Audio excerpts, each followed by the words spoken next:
40 വർഷത്തെ തുർക്കി കലാപം തീവ്രവാദ സംഘടനയായ കർദഷ് PKK അവസാനിപ്പിക്കുന്നു. തുർക്കിയിൽ പ്രാദേശിക സ്ഥിരതയ്ക്ക് ഒരു പുതിയ പ്രതീക്ഷ ഉണ്ടാവുകയാണ്. തുർക്കിയുമായുള്ള പതിറ്റാണ്ടുകളായി നിലനിൽക്കുന്ന സംഘർഷം അവസാനിപ്പിക്കാൻ PKK ഒരുങ്ങുകയാണ്. കർദിസ്ഥാൻ വർക്കേഴ്സ് പാർട്ടി അഥവാ PKK പിരിച്ചുവിടാനും നിരായുധീകരിക്കാനും പദ്ധതിയിടുന്നതായി പ്രഖ്യാപിച്ചു കഴിഞ്ഞു. അങ്ങനെ 4 പതിറ്റാണ്ടിലേറെയായി തുർക്കിയുമായുള്ള രക്തരൂക്ഷിതമായ പോരാട്ടത്തിനാണ് തിരശ്ശീല വീഴുന്നത്.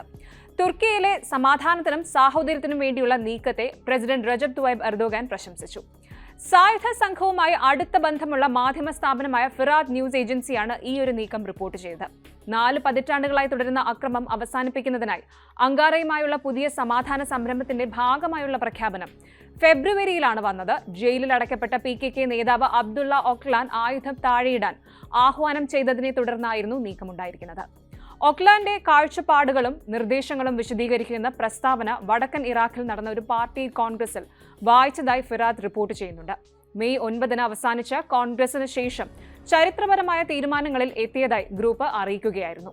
മെയ് 12 ഫിറാത്ത് നടത്തിയ പ്രസ്താവനയിൽ കർദിഷ് അവകാശങ്ങളെ അടിച്ചമർത്താൻ ശ്രമിക്കുന്ന നയങ്ങളെ തങ്ങളുടെ സായുധ പോരാട്ടം വിജയകരമായി വെല്ലുവിളിച്ചതായി PKK പ്രഖ്യാപിച്ചതായി പറയുന്നു. PKK അതിന്റെ ചരിത്രപരമായ ദൗത്യം പൂർത്തിയാക്കിയെന്നും 12ാമത് PKK കോൺഗ്രസ് PKKയുടെ സംഘടനാ ഘടന പിരിച്ചുവിടാനും അതിന്റെ സായുധ പോരാട്ട രീതി അവസാനിപ്പിക്കാനും തീരുമാനിച്ചു എന്നും പ്രസ്താവന വ്യക്തമാക്കി. കർദിസ്ഥാൻ വർക്കേഴ്സ് പാർട്ടി അഥവാ PKK തുർക്കിയിലെ കർദ് ജനതയുടെ സ്വയം നിർണ്ണയിക്കാനുള്ള അവകാശത്തിനായും അതുപോലെ രാഷ്ട്രീയ സാംസ്കാരിക അവകാശങ്ങൾക്ക് വേണ്ടിയും തുർക്കി ഭരണകൂടത്തിനെതിരെ സായുധ പോരാട്ടം നടത്തുന്ന സംഘടനയാണ്. 1978 അബ്ദുള്ള ഒക്ലാന്റെ നേതൃത്വത്തിൽ ഈ പാർട്ടി രൂപീകരിച്ചത്. റെവല്യൂഷണറി സോഷ്യലിസവും അതുപോലെ കർദിഷ് ദേശീയതയുമായിരുന്നു ഈ പാർട്ടിയുടെ പ്രത്യയശാസ്ത്രത്തിന് ആധാരം. കർദിഷ് ഭൂരിപക്ഷ ഭൂപ്രദേശത്തിൽ ഒരു സ്വതന്ത്ര മാർക്സിസ്റ്റ് ലെനിസ്റ്റ് രാജ്യം സ്ഥാപിക്കുകയായിരുന്നു അവരുടെ ലക്ഷ്യം. US, യൂറോപ്യൻ യൂണിയൻ, നേറ്റോ എന്നിവയടക്കം നിരവധി രാജ്യങ്ങളും സംഘടനകളും PKKയെ ഭീകര സംഘടനകളുടെ പട്ടികയിൽ ഉൾപ്പെടുത്തിയിട്ടുണ്ട്. 1984 PKK കലാപം ആരംഭിച്ചതിന് ശേഷം യഥാർത്ഥത്തിൽ ഒരു സ്വതന്ത്ര കർദിഷ് രാഷ്ട്രം സൃഷ്ടിക്കുക എന്ന ലക്ഷ്യത്തോടെ ഈ ഒരു സംഘർഷം 40,000-ലധികം ആളുകളെ കൊന്നൊടുക്കുകയും വലിയ സാമ്പത്തിക ബാധ്യത വരുത്തിവെക്കുകയും സാമൂഹിക സംഘർഷങ്ങൾക്ക് കാരണമാവുകയും ചെയ്തിരുന്നു. തുർക്കിയിലെ 86 ദശലക്ഷം ജനസംഖ്യയുടെ 20% കുർദ് ജനതയാണ്. ഇതും ശ്രദ്ധിക്കേണ്ടതാണ്. എന്തായാലും വടക്കൻ ഇറാഖിലേക്കും അതുപോലെ സിറിയയിലേക്കും വ്യാപിച്ച ഒരു സംഘർഷത്തിന്റെ അവസാനത്തെയാണ് ഈ ഒരു പ്രഖ്യാപനം സൂചിപ്പിക്കുന്നത്.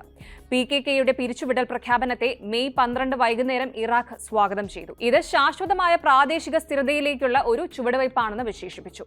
ബാഗ്ദാദിലെ വിദേശകാര്യ മന്ത്രാലയം ഈ നീക്കത്തെ സമാധാന ശ്രമങ്ങൾ പ്രോത്സാഹിപ്പിക്കുന്നതിനും അതുപോലെ ദീർഘകാലമായി നിലനിൽക്കുന്ന സംഘർഷങ്ങൾ അവസാനിപ്പിക്കുന്നതിനുമുള്ള ഒരു സുപ്രധാന അവസരം എന്ന് വിശേഷിപ്പിച്ചു.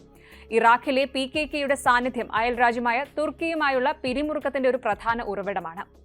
ഫെബ്രുവരിയിൽ 1999 മുതൽ ജയിലിൽ കഴിയുന്ന ഒക്ലാൻ 1980 മുതൽ 10,000-കണക്കിന് ആളുകളെ കൊന്നൊടുക്കിയ ശത്രുത അവസാനിപ്പിക്കുന്നതിനായി ആയുധങ്ങൾ താഴെവച്ച് സ്വയം പിരിച്ചുവിടാൻ ഗ്രൂപ്പിനോട് ആവശ്യപ്പെടുകയായിരുന്നു.